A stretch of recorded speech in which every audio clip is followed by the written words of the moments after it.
All right, good afternoon, everybody.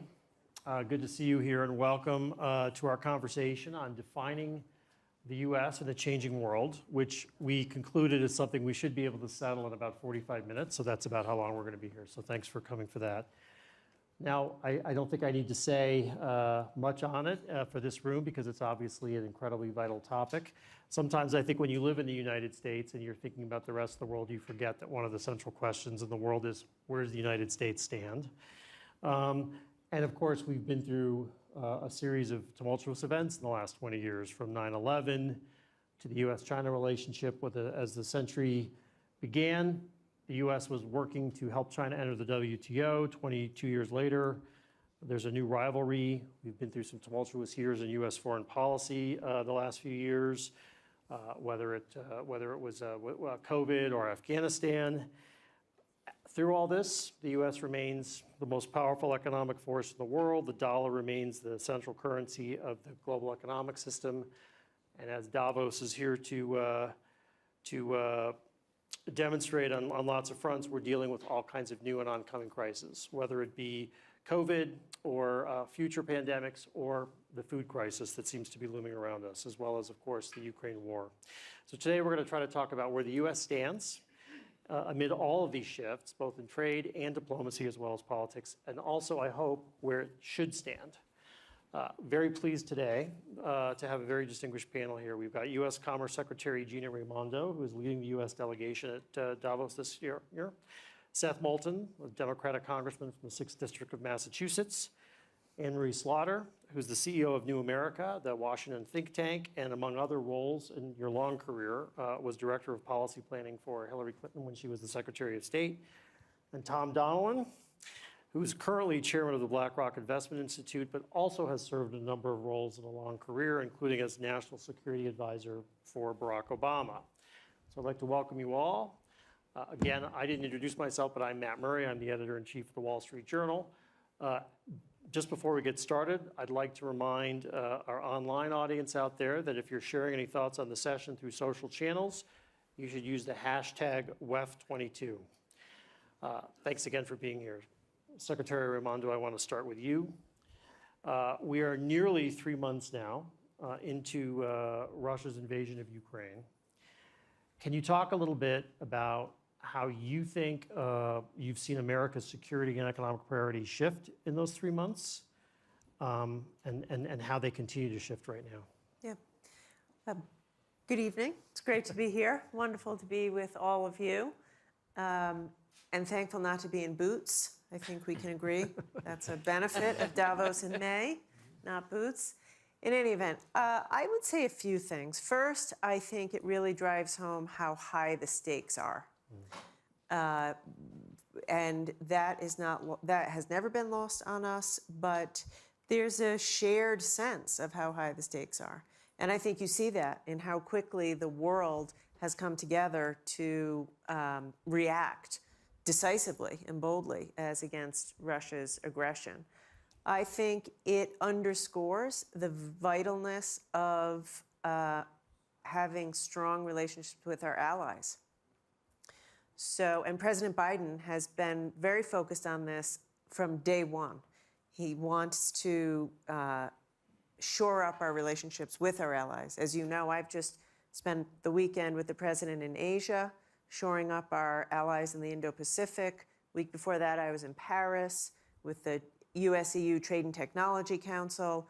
The fact that the United States was able to build a coalition with 36 other countries in the matter of a couple of weeks to align our export controls and deny Russia technology is extraordinary. We have never before in history seen the U.S. lead a coalition as it relates to technology and export controls that's that broad and that fast. So I think the point of it is allies matter. If you have that relationship continuously, then when something happens, you can swing into action. I mean, you could say this. Does it surprise you, in a sense, given how people were talking about the U.S. and the allies, or some of the challenges, the speed with which that came together when you look at it now? Somewhat, yes. Yes, I was obviously at the tip of the spear of that, trying to get our export controls to line up with other countries. We were prepared, as I said to you earlier, the United States was prepared to go it alone if we had to, but we didn't have to because all of Europe, Taiwan, much of Asia came along with us. The final thing I'll say on this topic of kind of what have we learned and what's changed, war is no longer just about tanks and military equipment. Ground zero is technology. The United States is hobbling Putin's ability to conduct war by denying technology. Semiconductors. You want to talk about, having an ability to have a military operation? It revolves around semiconductors, artificial intelligence, quantum computing, which means it's time for the U.S. to invest in that and lead in that more than we ever have. So when you think now versus even 3 or 4 months ago, what are the top U.S. security and economic priorities? Are they the same as they were, or have they shifted at all because of what's been happening here? I don't think they've shifted, but they've become so much more urgent. Right now, the United States Congress is debating a bill called the CHIPS Act. It's investments in basic research and development, investments in semiconductor production in the United States. They have been considering that bill for over a year. Pass the bill. Pass the bill. Imagine what would happen to the United States if Taiwan denied us semiconductors.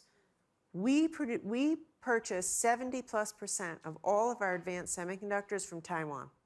That is an untenable, vulnerable situation, and Congress needs to pass the CHIPS Act immediately. So we knew that a year ago, but if we're going to compete globally, we have to invest now in technology. Congressman, I think you and your colleagues are getting heavily lobbied here on the stage at Davos. The Secretary's right. We need to pass it. I think we will. But even if we pass that act, it's going to help with domestic chip production. It's not going to help us with the highest end chips. Taiwan's still going to control that. So it's an important first step. It doesn't get us all the way. Okay. I want to ask about a specific thing about our goals of you. Now, you got some pushback from the White House recently because you talked about Ukraine becoming more of a proxy war with Russia.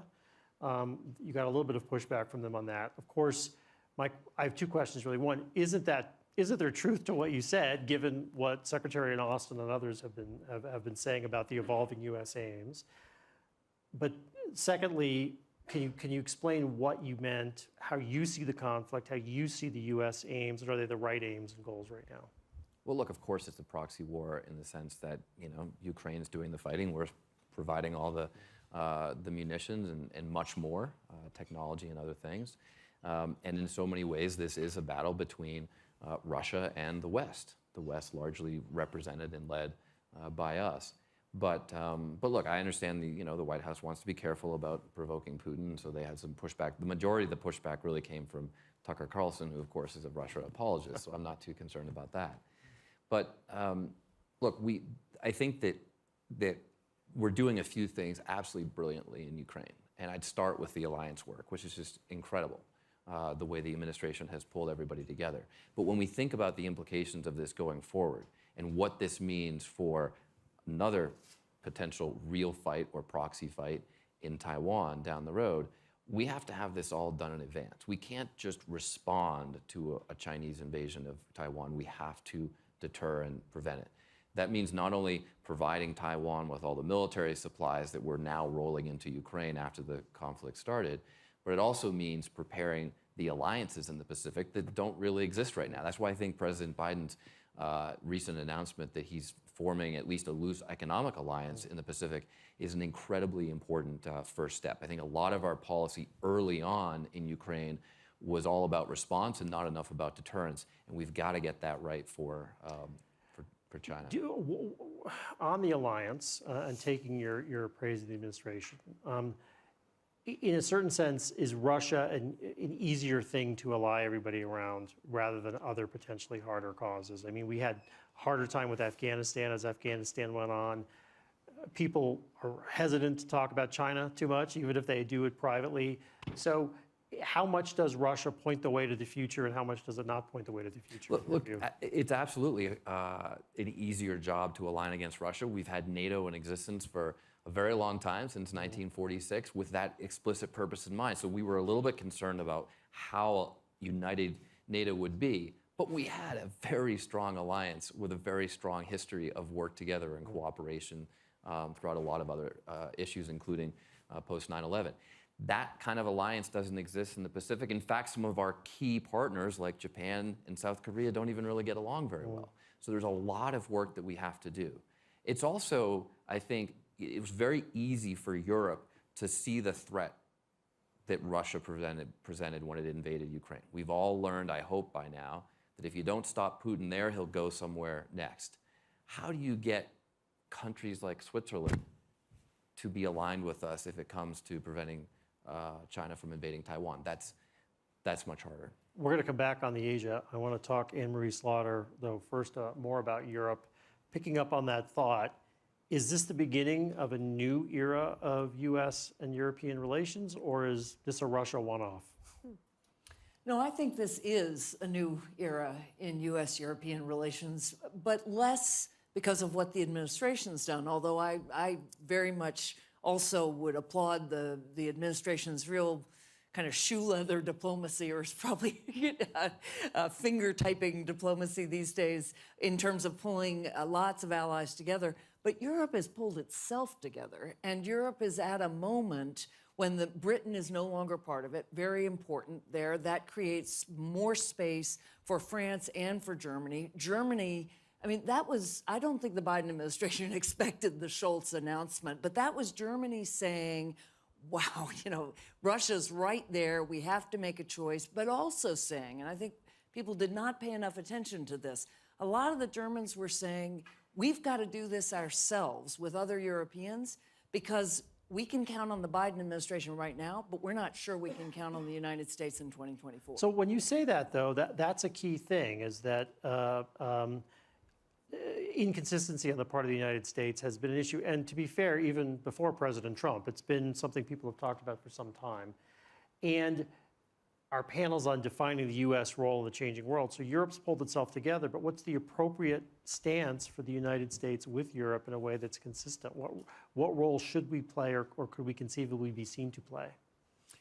Well, I would say just more generally, the U.S. should think of itself as an equal partner with Europe, that Europe economically is an equal partner, and militarily, NATO will remain the primary military alliance, but Europe is trying to do much more on defense and to be able to have that particular European blend of military and non-military, military and civilian power. It's very striking that Europe is now talking about, bringing Ukraine into the EU. That's been Europe's great sort of superpower in terms of integrating nations. Europe's talking about the Marshall Plan for Ukraine, not the United States. And as Secretary Raimondo certainly knows, Europe has an order of magnitude more trade with Russia than the United States does, right? So they take a bigger hit, and they've got more at stake. Going forward, if I'm advising Europe, I say, look, you really do want to realize the full potential of integration and being a superpower. If I'm advising the United States, I think we want to stand with Europe always, but realistically, and this also goes to the America we're becoming, a country that will not have a white majority, which means not a European American majority. You'll have lots of folks who are looking to Asia and looking to Latin America. I think we don't think of ourselves as so much as the major partner, but the equal partner. Tom Donilon, I want to bring you in, particularly on a couple of economic questions, but you've obviously got a lot of experience, a lot of friends. But one place the U.S. could be a leader with Europe, and seems to be poised if it wants to, is on energy now, particularly with what's happened with Russia. But of course, here we have differing views on the energy situation we've got. Should we open it up? How do we balance that against climate? So is the U.S. doing the right things it needs on energy to be a leader in Europe? Should it be doing more? Should it be doing less? How do we find the balance with that in climate? Well, I mean, one of the Ukraine crisis is a global crisis with a lot of knock-on effects, right? And it has effects on commodities, on inflation, has effects on emerging markets. And it has had a serious effect on the geopolitics of energy. Essentially, I think we have the prospect here of rewiring the geopolitics of energy globally as a result of the crisis in Ukraine. And I think a couple of things about it. Number one, the United States resources, right, in this area, right, which are substantial and do give the United States strategic advantage, has been important for us to be able to support Europeans as they decouple themselves from Russia, which is, by the way, I think going to be one of the acid tests of the European Union and the Europeans going forward, is whether or not they can correct the mistake that the Europeans have made over the last decade plus, including, by the way, since even 2014, of becoming overly dependent on Russian fossil fuels, which has been a lot of leverage, obviously, in this war, and it's provided a lot of the revenue, if you will, for Putin's ability to carry on the war. So I think the United States energy position is an important strategic asset, first point. The second is that there are short-term and long-term challenges, Matt, I think. In the short term, we do have challenges as the European Union decouples itself from Russia of providing backfilling the energy that Europe needs in the short to medium term, in oil and in gas. And the United States can help, especially on the gas front. It can help, I think, backfill with respect to Europe's needs, and that's important to do going forward. The energy transition is that. It's going to be a transition. And the third piece of this, I think, is that this is an opportunity. It's an opportunity for us to get quite serious about investment in a cleaner energy future. So there are shorter-term, medium-term challenges that we have, and there are longer-term challenges and opportunities, I think, which this crisis presents for the United States and Europe to work together on. Are we taking advantage of those opportunities, Secretary, do you think? I think we're starting to. Yes, I do. I think we're starting to. I mean, I agree with Tom around clean energy. You're seeing a greater sense of urgency and momentum around making these investments. Why, I mean, this is true in our politics, I suppose, to some extent, but why is it that clean energy and gas are oppositional instead of two holsters in the same set of weapons? Why is that? Why does that seem to be the way that we frame the debate? Because what you're saying, I think, Tom, is we should be rushing, including bringing energy in right now from the U.S. for the short term to fill the void while thinking the long term. Yeah, there's going to be a rewiring, as I said. I mean, essentially that the supply for Europe in the medium term, right, and maybe a little longer than that, right, is going to be from Australia and the United States and Qatar and others, because it won't have that energy from gas from Russia. My own view is that it is a transition, Matt, right? And there is a transition path where you move from dirty fuels to less dirty fuels to clean energy. And natural gas provides, at this point, an important bridge fuel. Now, there's some controversy around that, right? Because it will involve investing in infrastructure, particularly in Europe right now, in order to meet the needs. But there are practical needs here. We've had a war, a crisis. We're going to have, actually, Europe move to a more productive stance, both in terms of its lack of dependence and the lack of leverage that Russia can have on them in energy, and also ultimately to a cleaner energy future. But yeah, I mean, I'm not in that camp that sees it as an absolute, kind of either or. I think this is a process that we need to go through, particularly in light of the crisis, to get there. I mean, if you listen to Congress, we see it as either or, and I'm not proud of that. I don't understand why you can't hold two ideas in your head at the same time. The first of which is that we should not be addicted to oil, and in the long term, we've got to get off of it, and we can transition to a clean energy future, and that's very good for our national security. It will make us a stronger country. But in the short term, we should be buying oil and gas from Americans, not from autocrats. But Democrats are only allowed to believe the first, and Republicans seem to only be allowed to believe the second, and we really have to do both. Tom, I want to ask you one more thing, and then I'm going to come back to the Secretary. Okay. But it's tangential to your current job a little bit. One of the things that we saw here was I think everybody thinks, a remarkable response by American and to a large degree Western companies isolating Russia very quickly. The Secretary referred to that earlier. I think the speed and the scale surprised everybody. In some cases, might have almost awed them in some cases of potential American adversaries. I think Larry Fink said in his annual letter that this marks a new era of combat, and really that we're seeing a swift change. What does the current state of U.S. economic might and the mobilization of that and soft American power tell you about the U.S. influence in future conflicts? Yeah, well, it's been very important, as the Secretary said, with respect to this conflict. The United States has been able to organize a multidimensional effort, and that's key. And I don't think this happens without U.S. leadership, frankly. Even on the military side, Emory, the 80% of NATO's kind of military might still comes from non-EU members, right? It needs to change. I said that I think that one of the acid tests for the EU will be getting off Russian Russian oil and gas. Another key test going forward here, kind of correcting what has been kind of a cardinal fault, I think, is also getting right on level of military spending going forward. But I think it's not just the companies getting out, Matt. I think it's a more general thing. I mean, the effort by the United States involved diplomatic efforts, right, to isolate Russia with very large votes, for example, at the United Nations in opposition to the Russian invasion of Ukraine. It involves military supply, right? This has been an important part of this. You know, if you think about why has Russia failed thus far to achieve its plan A, right, which was to take Kiev quickly, right, decapitate the government, put a new government in place that was more beholden to Moscow, and have that be their operation. That failed. The first plan failed. Why is that? It failed because there was poor planning on the Putin side, who's become an increasingly isolated, I think, and poor decision maker as a result. It obviously involved better than expected, incredible efforts by the Ukrainian people and the Ukrainian military, right?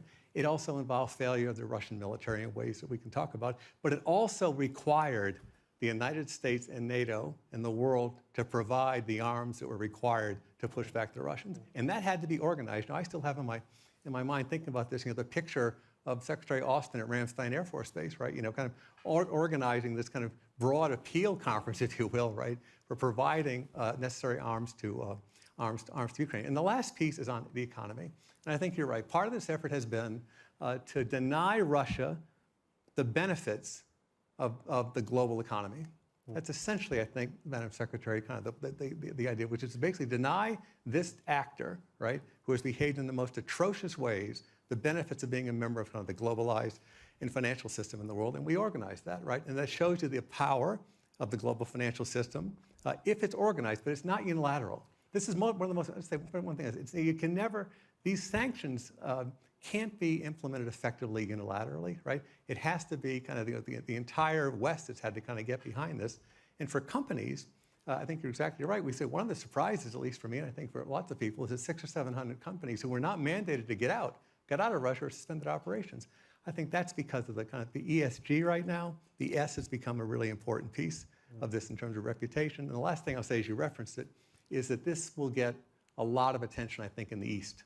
Where other countries, who may have disagreements, who may have with the West, will think hard about what the West is able to muster. Madam Secretary, I want to talk about that. As you mentioned, you came back there. A couple questions, but the first one is, and it's an important one, I think, here at WEF this year. Is globalization over as we've known it, and is it different now, or are there different globalizations? I mean, on the one hand, you've got, as all of you have said, this potent alliance. On the other hand, some actors are going to be outside it, and there is kind of some decoupling and competition going on, as we'll talk about. But the theory of globalization certainly doesn't seem to have brought Russia into the Society of Nations as it had hoped. So what is globalization now? I want to start there, and then we can talk about Asia. Yeah, look, globalization is not dead at all.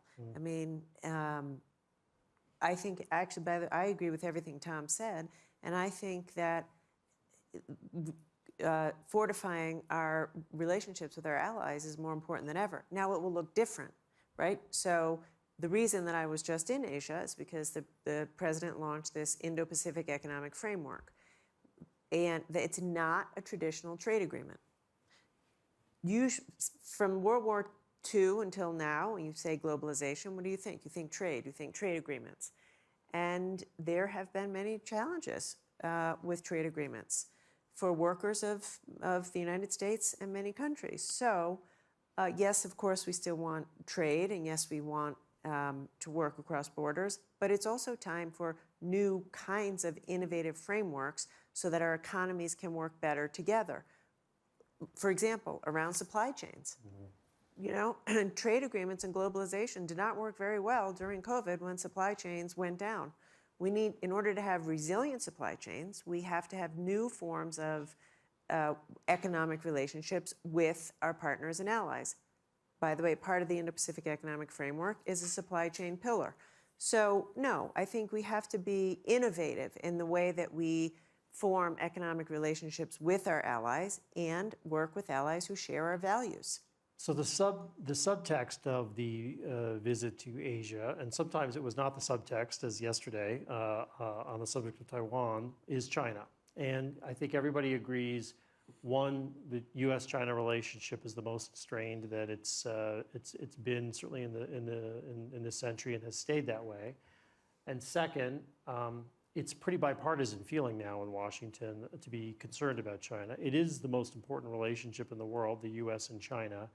So the administration is there making alliances, thinking about how to help allies in Asia, but that relationship, of course, remains central. So where do you think the U.S.-China relationship is and should go, and what does stability in that relationship look like? Yeah. So it is, as you say, strained.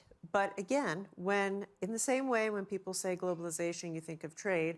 When you say the relationship with China, you think of defense. And I suggest we have to think a lot more about offense in our relationship with China. China spends more as a percent of their GDP on industrial policy than they do on their military. Think about that for a minute. They are spending more money, billions of dollars a year, investing strategically in industries, in technology, in semiconductors, in artificial intelligence, than they do on their military. The United States needs to pick up its pace investing in our workers, in our infrastructure, in emerging technologies, in talent, in semiconductors. So the relationship with China, we need to do that for America. But frankly, if we're going to compete in the global, in the world, if we're going to have leverage with China and compete with China, if we're going to have our allies in the Indo-Pacific want to have a close relationship with us, we have to strengthen America, and that means investing in these critical areas. Congressman, do you think that, how seriously do you take the concern that the U.S. is in danger of losing what we think of as our technological or corporate edge that way because of the kinds of things the Secretary is talking about? I think it's a serious danger for exactly the reasons the Secretary said. And I couldn't agree more, Madam Secretary, that we need to invest a lot more in winning. And it's not just about building up our military presence. It's about winning the AI race. It's about winning the biotech race. I represent a district just north of Boston, which is the biotech capital of the world. Our number one competitor is Beijing. And guess what? It's Chinese Communist Party federal policy to make Beijing win. We have an amazing private sector, but we don't have the federal government saying that we're going to win this biotech race, and we probably should. But to your core question, though, about globalization, I think globalization is alive and well, but it's becoming increasingly bifurcated between the democracies that we represent in the West and the autocracies that China and Russia represent. China and Russia have little in common culturally or economically, but they absolutely have two common enemies, the United States and democracy itself.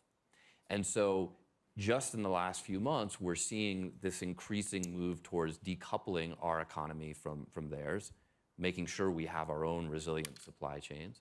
And we're also seeing, we've been seeing with China's Belt and Road Initiative over the past decade, them trying to build those key alliances, all the China-Africa partnerships and whatnot, they're trying to construct their own set of global alliances that are separate from our own.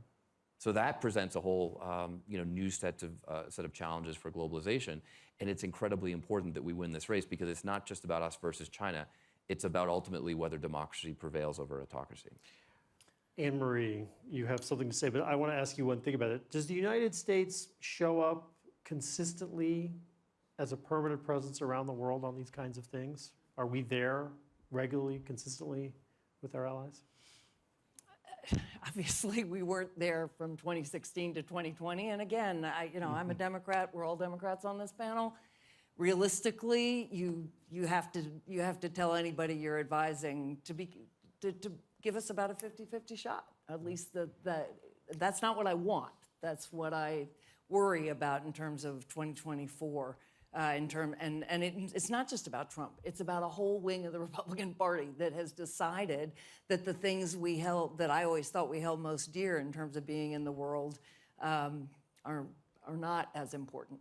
But I have to challenge what is a consensus here. And I was sitting here thinking, this is the difference between being an American and being a Russian or a Chinese, right? I get to disagree, even with folks in my own party and folks I really admire. But I want to challenge, I mean, we're defining the U.S. in a changing world. It's also a changing U.S.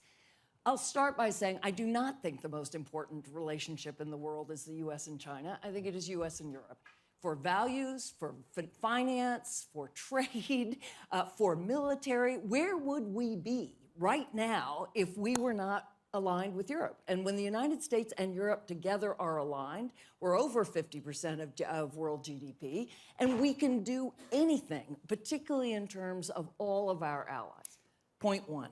Point two, you know, we have done, I was really interested to hear Secretary Raimondo talk about export controls. We've done a lot with our other allies, but if anybody listened to Ian Bremmer's panel yesterday when he was talking to Alex Stubb, the former foreign minister of Finland, and I forget who else was on the panel, but there was a prominent head of an Indian think tank who just said, you know, we're not buying this democracies versus autocracies. No way. And look at who abstained in the human rights vote. Mexico, Brazil, South Africa, Egypt, India, Saudi Arabia, the UAE, and to the point of Asia, Indonesia, Singapore, and Malaysia. Those are countries that abstain from pushing Russia out of the Human Rights Council at a time when Russia is committing gross war crimes. I'd say the rest of the world, lots of democracies who we want to stand with us, don't have as clear a view of what's at stake here as the United States does, and I think Europe does. I do agree very strongly that we need to be investing at home, that we do absolutely need to be shoring up everything domestically to play the role we want to play. But I would say, thinking about the role in Europe going forward, the role in the United States going forward, again, we should think about a very large, very powerful group of countries that are the regulatory power in the world, much more than the United States. And the last thing I'll say is, if you think, as I think, the national security threat in this century is not China, it is climate. Europe has a plan, Europe has a path, and we are still fighting about it. Okay, I'm overstating a little No. just for the sake of the panel. That's but okay, it's okay. I'm going to follow up on one thing. By the way, for the record, I'm the moderator, I'm not on the panel, so I'm a political independent. I think that's important. Which is true. But so there's a lot of what you said, both about the global implications of climate, but also what's working and what's not. You've been thinking a lot about renewal. Obviously, one thing we're seeing is NATO is getting a big shot in the arm right now, but there's also an ongoing active debate about a lot of other institutions. We saw what happened with the WTO and China, for instance. How seriously do you think we need to rethink some of the institutions that were set up after the war for the world that we're in today? And where would you focus attention if you do think we need to rethink them? What's not working and what needs to be fixed? Where do we start? I mean, look, in 2045, the world can't be run by the victors of World War II. And that's really how the rest of the world sees it, right? The UN Security Council are the victors of World War II. And that would be like, you know, our being run in 1945 by the victors in 1845. The UN knows that, and the UN's been pretty irrelevant in this particular conflict, at least if you imagine how the original authors of the UN thought about it. The other problem is, I'm thinking about Lael Brainerd's spaghetti bowl. It's just a mess. If you map global institutions on any big issue, take health, you've got the traditional ones, the UN ones, the regional ones. Then you have all the public-private ones that come together. You have all these smaller initiatives. You have then the ways of end running the UN, all the G groups. So effectively, you've got to align, you've got to abolish, you've got to rationalize. I don't think you're going to reform the UN in some grand global concert. I just don't think that's going to happen. I do think there are ways, and actually investment has a lot to do with this, taking the institutions that work, particularly the ones that bring all three sectors together, measuring how well they work on very defined goals, and then putting the money there. Tom, as somebody who was in government defending these, and now you're in the private sector and you're free to say what it was like. What's your response and what would you fix out there? Well, a couple of things. I mean, well, the most important thing that I would focus on for the United States is rebuilding its domestic strength. And any national, What does that mean? It means a lot of things. I mean, any national security advisor would say that, I think, today. It means investing in, and I'll get to why in a second, it means investing in core capabilities that we have. You look back and think what it's meant to the United States' prosperity and security to have been the tech leader in this world since World War II. And think about that and think about how to preserve that and extend that leadership is absolutely critical. We also have to think very hard about the health of our people and the health of our society. I think is absolutely critical. You know, and if you do a balance sheet on assets and liabilities of the United States, right? If you go, we have tremendous assets, right? We can go through them, but on the liability side, it is mainly about, I think, investing. It's about the health of our people and our society. It's about the health of our system and the ability of our system to recognize, take on challenges, and do something about it. I think those are the critical. I want to talk about, just for 10 seconds, about Anne Marie's point on China versus. I was nodding I know, but I'm going to talk vigorously. about China and Europe for a second here. But I think those are. I think as a national security professional, those would be the things I think that you would focus on first on domestic. On the China and Europe piece, the world's not monolithic. Anne Marie, I agree with that, and you can see that in the discussion about the Western response and pressure on Russia. And the world is going to fracture as a result, I think, of this entire. Ultimately, the structure of the world will be a more fractured place, I think. And it is absolutely important for the United States to pay a lot of attention to the middle powers, and should be an important thrust of what the United States does. But Europe is our most important partner, bar none. But I do think China is our most important challenge at the end of the day, on the security front. Now we can have a conversation about climate, right? About that, which I agree with you on. But I think as a force to be reckoned with in the world, and the main game there is we have military issues, as Seth was saying, in Asia. But the main game there is technology at the end of the day. Congressman, I want to pick up on one thing if I can, because I wanted to do it. But when we talk about institutions. One of the things that people talk about a lot in democracy is where you sit, the Congress, and the political polarization and challenges we have here. And that's obviously a source of huge debate. It plays around the world in different ways. In some ways, the United States is designed to be a system of conflict and then work through. But first, what do you think the polarization in the United States, how does that play for us around the world? And how does it affect our reputation? And second, realistically, what, if anything, could we do about it now? So candidly, the polarization is a big problem. And during the Trump administration, we spent a lot of time going around the globe with bipartisan codels to show our allies and our adversaries that despite what you might hear about going on in the White House and see on TV, here you have Democratic and Republican representatives from the House and the Senate saying that we're aligned on key issues. And going to Asia was a very important stop on those types of trips to really show that Congress will outlast this administration, and we're aligned on key issues like supporting NATO, for example. But in the long term, there's no question that this divide is a big problem, and I think that candidly it's a huge weakness of the United States. There are reforms that you can make to Congress, structural reforms to improve it. I think a different primary process, probably ranked choice voting, getting money out of politics. I argue that we should increase terms in Congress from 2 to 4 years so you're not spending your entire time fundraising. And I think you might even want to consider term limits, because it's amazing how much political courage people tend to develop when they're in their last term. So there are a lot of things, but the problem with all those changes that I just mentioned is most of them, I'm no constitutional scholar, but most of them probably require constitutional changes. But at the same time, despite all the divides, there is some important bipartisan work that's being done.